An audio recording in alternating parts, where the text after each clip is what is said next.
Welcome back to The Long Way Home. I'm your host, Josh Bearheart Hawk, and today we're talking about AI in relation partially to the creator economy, but in general, AI and how it's going to impact us in the future.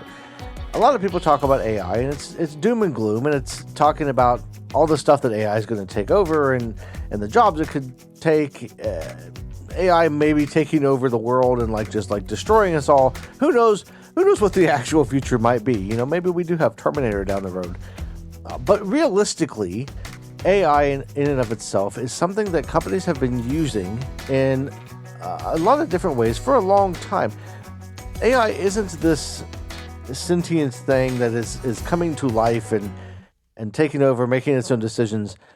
Artificial intelligence has been used for video game characters for a long, long time. It's been used to do things in even in Microsoft Excel sheets and that kind of stuff. It just was never called artificial intelligence or AI, but that's what was under the hood.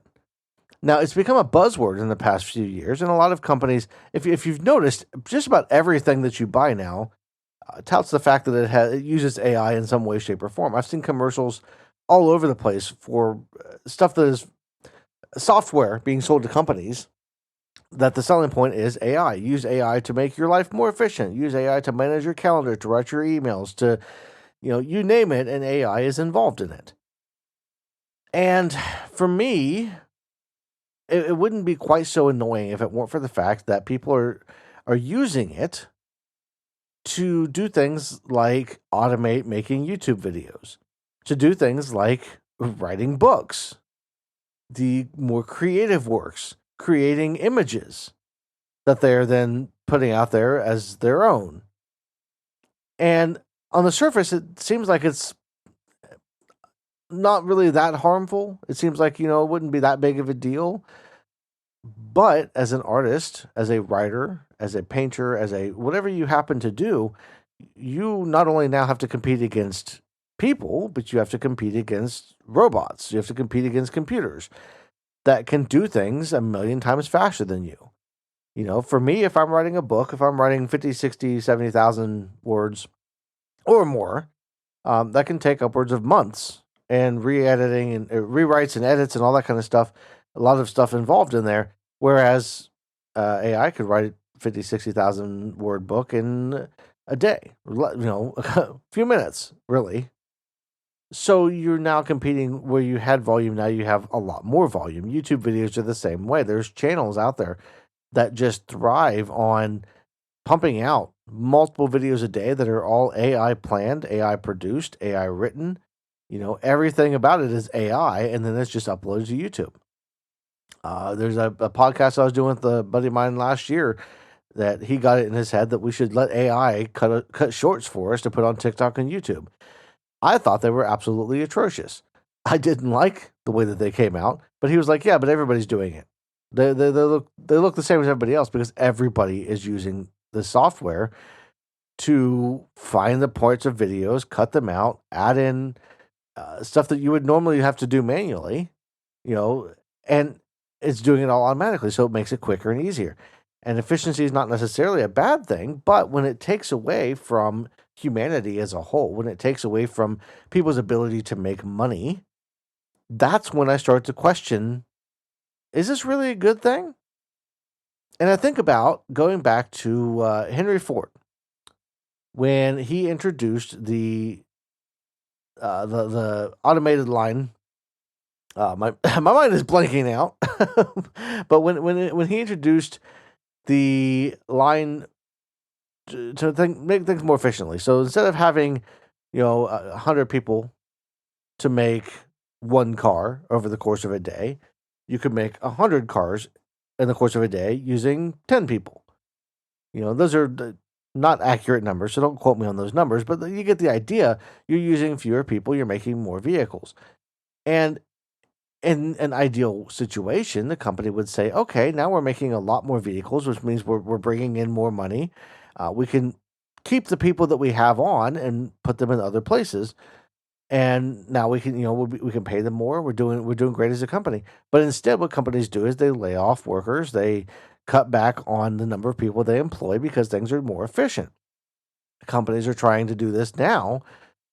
They're trying to find technology that will help them to cut out employees and basically they call it trimming the fat. They think they call the employees the fat, and you have to trim off the fat so that you can keep the good stuff, which is the money, the income. And on the surface of it, you think of like, well, I mean, that's the whole point of a company. Companies are there to make money, right? So what's wrong with them finding ways to make more money and cutting employees? Well, because you start to hurt humanity, you start to hurt people. When you start to hurt individuals as a company, you're not being ethical. There's this idea of ethical legal, unethical legal, and you're being unethical while still being legal.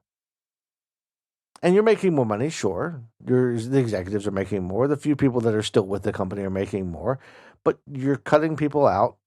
You're hurting the economy overall. And the biggest problem that I see is when we actually automate all this stuff. Let's say that we're successful in automating everything. Well, what's the next step? Where are people going to go?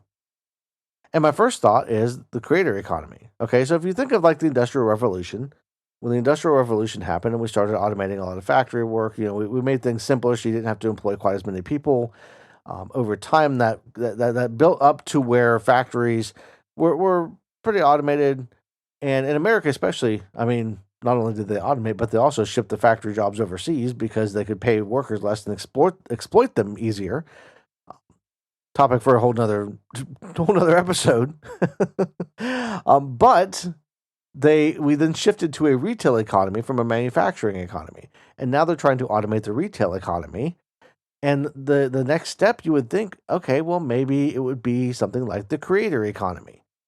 So the creator economy encompasses anybody that makes money in any way, shape, or form from creating content online, whether that's YouTube videos, blogs, podcasts, Facebook posts, whatever you happen to make money doing. You're part of the creator economy if you are making some money off of it. And so you would think, okay, well, the next stage would be that we would just have people be able to create things for a living and they would make money that way.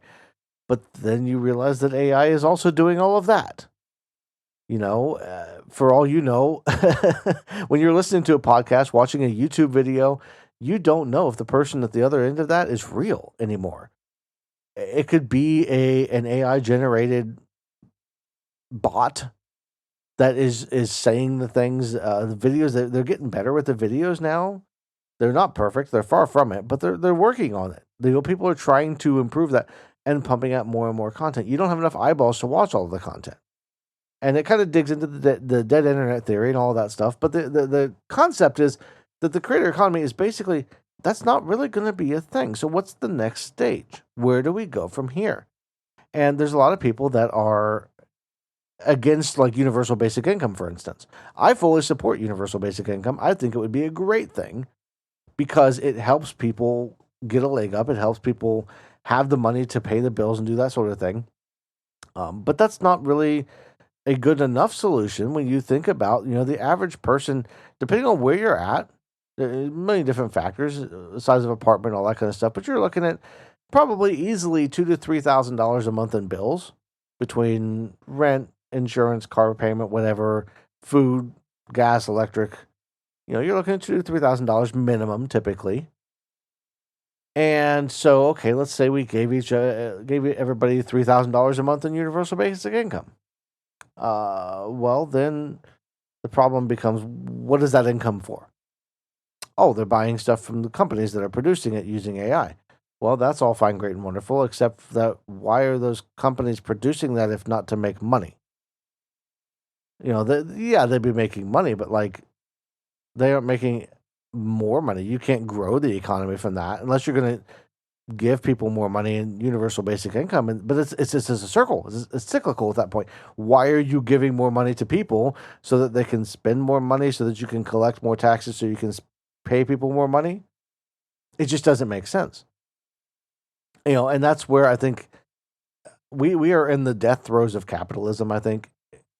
And AI is kind of, I want to say AI is the straw that's going to break the camel's back in a lot of ways.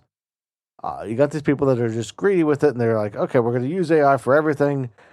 We're automating stores. You're thinking of like Walmarts that have automated shopping systems and that kind of stuff. We're going to automate all of that. But then you're not employing people. And the whole point of capitalism is to increase your profits. And if you're not employing people, you're not increasing your profits. What's the point of money at that point, you know? At that point, we're back to a barter system. And that's where I am all for capitalism as far as like being able to make money, and the harder you work, the more money you should make. Unfortunately, that's not where it's at. It is a few people at the top hoarding a bunch of money. They feel good because they have a bigger bank account, I guess. I don't really understand. It doesn't make logical sense.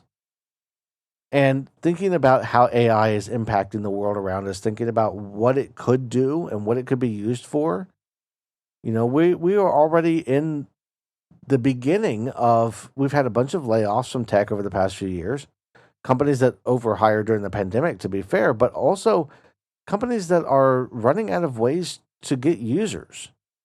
YouTube's kind of peaked where it can go as far as like there's only 6 billion people on the planet. If all 6 billion people, or 7 billion, I think now, maybe a little bit more, but if every single person on the planet has a YouTube account, where do you go?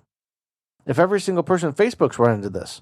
Facebook has pretty much saturated the market as much as they possibly can, which is why they started growing into the VR space and wanting to get their meta shit going. Like, these companies are running out of people. What do you do at that point? And what's your goal? If you can't grow anymore, if Facebook has maxed out its users, they're going to stagnate, and everybody's going to be like, oh, look, Facebook must be really shitty. I mean, Facebook's not great to begin with, but like, they're going to look at it and they're going to say, these platforms must be horrible because they aren't growing anymore. But you don't pay attention to the fact that they've got everybody they can possibly have. And that's the same thing when it comes to AI, is you've got, once you automate every job, once you automate as much as you can possibly automate, you don't grow anymore. There's nowhere else to go. What's the incentive? Everybody needs an incentive, right? That's the whole point of capitalism, is the incentive is to make money. What's the incentive when everything is automated?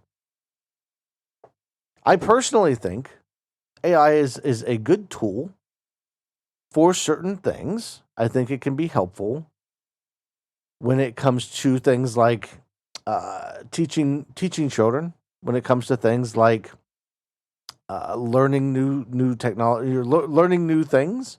I think AI could be helpful for that kind of stuff. But we're running with it. We're taking it and we're saying, okay, this AI stuff, we're going to use it for everything. We're going to automate. Basically, the internet is going to be just bots. Dead internet theory. We're going to make it come true. It's already pretty true, but like, we're going to make it worse. And it's going to get to a point where you're not going to be able to go online at all, because every time you go online, it's going to be shit. It's going to be worse than it is now. And it's not great now. And that's kind of where we're going with AI. It's frustrating. It's annoying. From a creator standpoint, I hate it because it's hard for me to get my stuff in front of people. I can't get my books out there in front of people because I'm relying on the Facebook algorithm. I'm not paying for advertising because I don't have the money for that. I don't have a marketing budget. So I'm relying on the Facebook algorithm, the YouTube algorithm. I'm relying on the podcasting platforms to get my stuff out there.